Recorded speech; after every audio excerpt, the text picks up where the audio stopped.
Hi viewers, welcome to Royal சமையல். இந்த சேனலை நீங்கள் சப்ஸ்கிரைப் பண்ணாமல் பார்த்துட்ருக்கீங்கன்னா கண்டிப்பாக சப்ஸ்கிரைப் பண்ணுங்கள். ஏன்னா அடுத்தடுத்து நல்ல நல்ல வீடியோஸ் வந்துகிட்டே இருக்குது.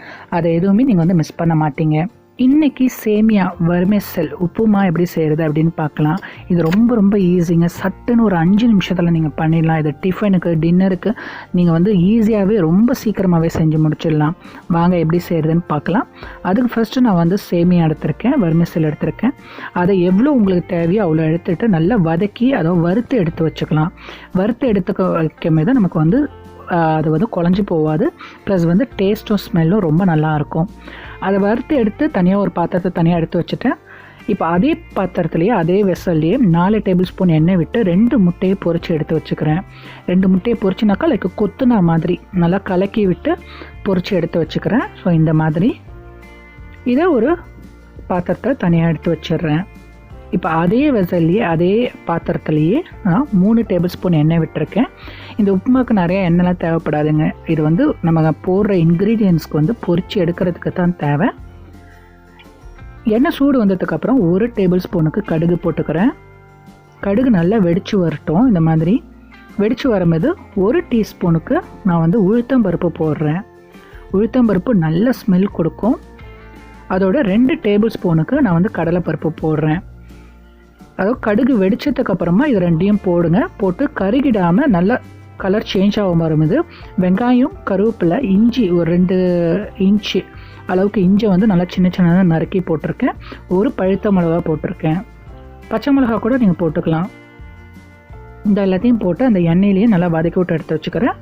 நமக்கு அந்த வெங்காயம் வந்து நல்லா டிரான்ஸ்பரண்ட்டாக கலர் சேஞ்ச் ஆகி வரணும். இப்போது இது எவ்வளோ எடுத்துருக்கணும் அவ்வளோ இதுக்கு நான் தண்ணி ஊற்றிக்கிறேன். வெர்மிசெல் வந்து நான் வந்து 6 கப்பு எடுத்திருக்கேன். அதாவது ரைஸ் கப்பாக இருக்கும் இல்லையா, அதுலேருந்து 6 கப்பு எடுத்திருக்கேன். அதுக்கு 9 கப்பு தண்ணி ஊற்றிருக்கேன். அதாவது 1 கப்புக்கு வந்து நான் 1.5 கப்புன்னு தண்ணி ஊற்றிருக்கேன். 9 கப்புக்கு நான் வந்து தண்ணி ஊற்றிக்கிறேன். அதாவது இங்கே இருக்கிற வெர்மிசெல் வந்து கொஞ்சம் திக்கானது. நான் வந்து அதுக்கு தகுந்த மாதிரி ஊற்றிருக்கேன். நீங்கள் ஊரில் நீங்கள் யூஸ் பண்ணுறீங்கனாக்கா நீங்கள் அதுக்கு தகுந்த மாதிரி நீங்கள் வந்து தண்ணி ஊற்றிக்கங்க. உப்பு 1 டேபிள் ஸ்பூன் போட்டிருக்கேன். உங்களுக்கு எவ்வளோ தேவையோ அவ்வளோ நீங்கள் போட்டுக்கோங்க. நல்ல தண்ணி கொதிக்கிட்டோம். கொதிச்சதுக்கு அப்புறமா தான் நம்ம வந்து சேமியாவை போடணும். அதுக்கு முன்னாடியே போட்டுட்டிங்கன்னா குழஞ்சா மாதிரி போயிடும். தண்ணி நல்லா கொதிக்கிட்டோம். கொதிச்சதுக்கு அப்புறமா எடுத்து வச்சுருந்தா நான் சேமியாவை கொட்டிக்கிறேன். இப்போ சேமியாவை கொட்டிட்டு நல்லா இந்த மாதிரி கொதிக்க வரும்போது தண்ணி வத்துற மாதிரி இருக்கும் இல்லையா, இப்போ இன்னும் தண்ணி வத்துட்டோம். பாருங்கள், எல்லாம் மிக்ஸ் ஆகி கரெக்டாக இருக்குது, சூப்பராக இருக்குங்க. இப்போ நல்லா தண்ணி வற்றும் போது நான் வந்து ஒரு மூடி போட்டு மூடி இதை வந்து புழுங்க வைக்க போகிறேன். இப்போ நல்லாவே தண்ணி வத்திருச்சு. எனக்கு வந்து ஒரு 80% வந்து தண்ணி வத்திருச்சு. ஒரு 20% தான் அந்த ஈரப்பதம் இருக்குது. இந்த டைமில் ஒரு மூடியை போட்டு நான் மூடியை வச்சிடுறேன். அடுப்பு வந்து நல்லா சிம்மில் வச்சிடுறேன்.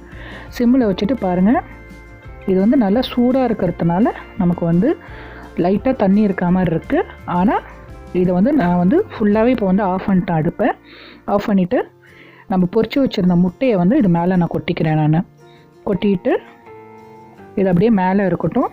இந்த மேலே முட்டையை கொட்டினதுக்கப்புறமா உடனே கிண்டி விட வேணாம். கிண்டி விட்டால் அது வந்து குழஞ்சா மாதிரி இருக்கும். அதனால் இந்த டைமில் நான் ஒரு மூடி போட்டு மூடி வச்சிடுறேன். ஒரு 10 நிமிஷம் கழிச்சதுக்கப்புறமா நான் எடுத்து லைட்டாக அது உடையாத அளவுக்கு லைட்டாக நான் வந்து கிண்டி விட்றேன். கிண்டி விட்டோம்னாக்கா பியூட்டிஃபுல்லாக சூப்பராக நமக்கு வந்து சேமியா வந்து ரெடி ஆகிடும். பாருங்கள், குழஞ்ச மாதிரி இருக்காது, உதிரி உதிரியாக இருக்கும். சாப்பிடும்போது நீங்கள் வச்சு சாப்பிட்டீங்கன்னாக்கா கரெக்டான பதத்தில் ரொம்ப அருமையாக இருக்கும். கண்டிப்பாக இந்த மாதிரி நீங்கள் வந்து சேமியா ட்ரை பண்ணி பாருங்கள். உங்கள் வீட்டில் எல்லாருக்குமே பிடிக்கும். இந்த வீடியோ பிடிச்சிருக்கோன்னு நினைக்கிறேன். பிடிச்சிருந்தா கண்டிப்பாக லைக் பண்ணுங்கள், ஷேர் பண்ணுங்கள், சப்ஸ்கிரைப் பண்ணுங்கள். தேங்க்யூ ஃபார் வாட்சிங். Thank you, bye bye.